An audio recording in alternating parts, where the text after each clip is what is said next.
అంటాడు, రండి మీకోసమే ప్రాణం పెట్టాను అంటాడు. కానీ లోకం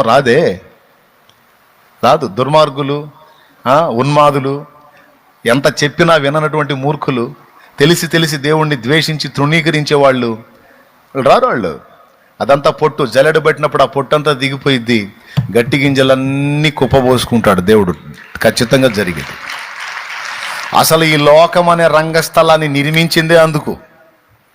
తన వారెవరో పొట్టేదో తేల్చుకొని తన వారు అనబడిన వారు గట్టి గింజలన్నిటినీ కూడా నిత్య జీవం అనే కొట్టులో ఉంచాలని, స్థిరపరచాలని, యుగయుగాల పర్యంతం శాశ్వత జీవాన్ని ఇవ్వాలని నిర్ణయించి దేవుడు అసలు ఈ భూమిని, ఈ రంగస్థలాన్ని నిర్మించాడు. ఇందులో ఇంతమంది జనాలు ఈ నాటక రంగం మొత్తాన్ని నడిపిస్తున్నాడు, కథ అంతా నడిపిస్తున్నాడు.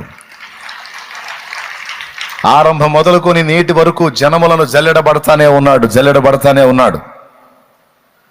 అలా జల్లిస్తున్నటువంటి జల్లింపులో తరతరాలు అనేక మంది పట్టబడతానే ఉన్నారు. అందులో ఈ తరములోకి వచ్చేటప్పటికి నువ్వు నేను కూడా పట్టబడి దేవుని జల్లెడలో కూర్చున్న అదృష్టవంతులం మనం.